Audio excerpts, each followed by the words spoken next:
Hello, good morning. હું wellness coach રોનક. આજે આપણી સાથે દિનેશભાઈ સાંઘાણી છે, જેમનું આપણે એક્સપિરિયન્સ સાંભળશું. એમણે ઘણું બધું હેલ્થમાં ચેન્જીસ કર્યા છે, જે ઘણા બધા લોકોનું સપનું હોય કે કઈ રીતના હું ફિટ અને હેલ્ધી રહી શકું, રાઈટ? તો એમનો બિફોર ફોટો છે, બરાબર. જ્યારે હેલ્થ માટે એમણે ડિસિઝન લીધું ત્યારે એમનું વેઇટ વધારે હતું. આપણે એમને પૂછશું. તો હાય દિનેશભાઈ, કેમ છો? મજામાં. યસ. તો દિનેશભાઈ, તમે આ ટ્રાન્સફોર્મેશન કઈ રીતના કર્યું? તો અમુક આપણી સાથે ઘણા મિત્રો છે જેમને હેલ્થ માટે કંઈક કરવું છે અને તમે આ કરીને અચીવ કર્યું છે, તો તમે અમુક વાત શેર કરી શકો. યસ. કેટલું વેઇટ હતું તમારું? 100 કિલો. 100 કિલો વજન હતું. ઓકે. અને અત્યારે તમે કેટલું વજન એન્જોય કરો છો? 78, 79. 79. વાવ, જોરદાર, તાલી પાડી શકાય. અને 79 મતલબ તમે 21 kg ફેટ લોસ કર્યું છે, રાઈટ? એવું કહી શકાય ગુજરાતીમાં, એક મણ વજન ઘટાડી નાખ્યું, રાઈટ? તો આ વજન ઘટાડ્યું એ તે પહેલા શું પ્રોબ્લેમ હતા તમને? પ્રોબ્લેમમાં તો બીજું કઈ ને, ઓવર ઇટિંગ થતું, એટલા માટે વેઇટ અને બેઠાડું જીવન. આપણે એક જ જગ્યાએ બેસીને આખો દિવસ વર્ક કરવાનું, એટલે વેઇટ વધતો જતો. કોઈ હાર્ડ વર્ક નહોતું. ઓકે, લાઈફસ્ટાઈલ કરી શકતા. જીવનશૈલી થોડી ખોટી હતી, એના કારણે વેઇટ વધતું જતું. દર વર્ષે 1-2 કિલો વધતું જતું. 80 માંથી 100 થઈ ગયું હતું.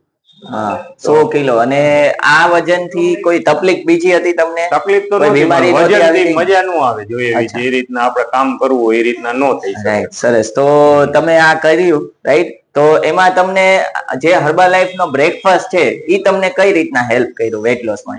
હેલ્પ એ રીતના કર્યું કે જે આપણે પોષક તત્વ શરીરને જોઈ એ મળવા તો જોઈએ. આપણે જો ડાયટિંગ કરતા તો એનાથી પછી બેચેની રહે, કામ કરવાની ન મજા આવે. આમાં જે પ્રોટીન, વિટામિન, ફાઈબર જે જોઈ શરીરને એ મળી જાય.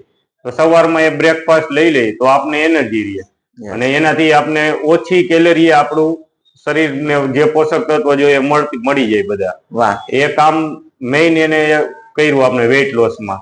એનાથી એ વેઇટ લોસ આપણો સારો થયો. જોરદાર, સરસ. તો દિનેશભાઈ નો એક્સપિરિયન્સ એવો છે કે એમણે 21 શૈલી સુધાર્યા, કોમ્યુનિટી સાથે થોડો કનેક્ટ થયો. બીજું આપણે એક્સરસાઇઝમાં અત્યારે આ 4 થી 5 વર્ષ થયા. હજી આપણે સવારે ઉઠવાનો સમય 5 વાગે, ક્યારે પણ શનિવાર હોય, રવિવાર 5 વાગે જાગો. 5 વાગે. અમેઝિંગ. તો આ રૂટીન કહેવાય, રાઈટ? હવે જો ચાની આદત, કોઈ દિવસ ચા પીવાની એવું નથી, ક્યારેક પ્રસંગ હોય તો પી, એવું આપણે કોઈ હેબિટ નહીં. એમ કે એક્સ્ટ્રા કેલેરી અટકાવેલી છે. Extra calorie. સરસ. તો ક્યારેક લઈ લે એવું ન હોય, પણ બીજે દિવસે કેલેરી મેનેજ કરી લે. યસ. વાહ. તો દિનેશભાઈ નું કહેવાનું એવું છે કે હું કેલેરી ચાર્ટ છે ને સાથે લઈને ચાલે છે, માઇન્ડમાં ફિટ કરીને, કે ભાઈ આજની કેલેરી થઈ ગઈ છે તો હવે કાલે કઈ રીતના એને, અથવા એક્સ્ટ્રા આજે લેવાની છે તો પાછું બીજા દિવસે કઈ રીતના બંધ કરવી, રાઈટ? વીકમાં એકવાર ઓલું શું કહેવાય, ચીટ મિલ સાથે. અને વાહ, ડાયટિંગ પણ ફૂલ કરું, લિક્વિડ ડાયટિંગ જ, એમાં લિક્વિડ ટાઈપનું જ લેવાનું. અરે વાહ, સરસ. તો એવું કે છે દિનેશભાઈ કે અઠવાડિયે એકવાર તો બહાર જમવા જવું જોઈએ, બરાબર? અને બીજા 2 દિવસમાં મેન્ટેન કરી લેવાનું, રાઈટ? એટલે શું કામ, ફેમિલી છે, ઘણા બધા ફ્રેન્ડ સર્કલ છે, એ લોકોની સાથે પણ આપણે જીવન માણવાનું જ છે. એવું નથી કે આપણે બધી જ વસ્તુ છોડી દેવાની. અને 21 કિલો વેઇટ લોસ કર્યું છે. આ ફોટો જોઈ શકો. ફર્સ્ટ ફોલો કરવું, કસરત રોજે કરો. વાવ. જો 20-80 રૂલ છે, બરાબર? 80-20 રૂલ છે. 80% ન્યુટ્રિશન નો લાભ લે છે, સાથે સાથે માઇન્ડસેટ કરે છે, પાણી પ્રોપર પીવે છે, પણ કસરત પણ 20% જરૂરી છે. કારણ કે એક્સરસાઇઝ જો કરશો તો આપણી અત્યારે કેલેરી જેટલી લેવાય છે એટલી યુઝ થશે. ઘણા બધા બેનિફિટ છે. તમે પ્રોપર વોટર ઇન્ટેક કરી શકો, ઘણા ફાયદા છે. બને ત્યાં સુધી જઈ શકું એમ ચાલીને જ જાઉં.